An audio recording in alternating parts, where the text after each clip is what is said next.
Thanks, guys. We're here with Grandmaster Gukesh, who held the draw successfully as black today. And it should be noted before we get to the questions that everything is still in the balance with the Fabiano game. My on-the-scene reporter, Nemo, is going to yell out to us if anything dramatic changes. Let's get back to your game. What were you expecting out of Hikaru today?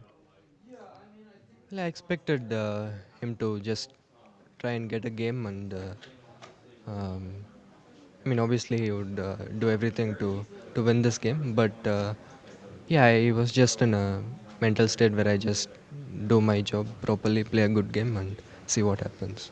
So, We had Magnus Carlsen on the live broadcast, and he was even surprised that D4 was chosen. He said that there's just so many ways to get good positions for black in the Queen's Gambit. So were you surprised by even the first move?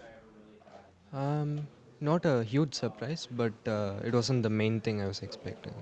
The other thing that Magnus said is he wasn't expecting you to take on D4 when you did because it frees up the Queen's Bishop. So what about the decision to take on D4? Was it a tough one for you?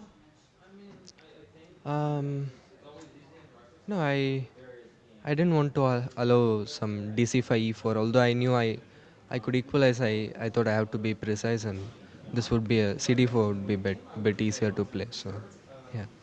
There's one thing that you've been doing every round that I have not had a chance to ask you about, which is you close your eyes. You get to the board early, and sometimes your eyes are closed for 5 minutes. Sometimes you even spend 1 minute of your clock time just sitting there. What's going through your head? Are you thinking about chess? Are you clearing your mind? Can you explain? Well, sometimes it's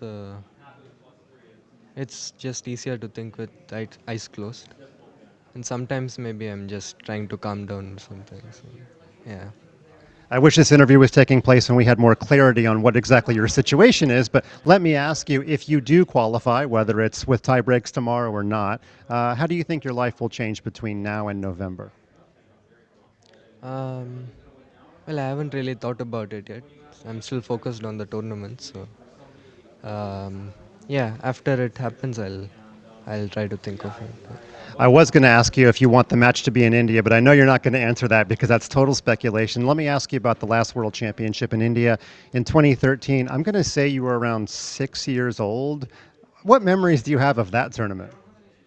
Yeah, I was 7 years old, and I had just started playing chess, and I remember I visited the hall for like one of the games, and no, it was something huge. I just started playing chess, and such a huge thing happened at my hometown. So, it was a very nice experience for me.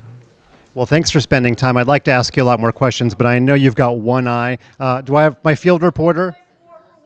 Okay, and this is why Gukesh probably needs to get back. At the time of us closing this interview, there might be some more chess tomorrow, but he hasn't given any interviews to Chess Base India, but we thank you for your time here on chess.com. Now back to you guys.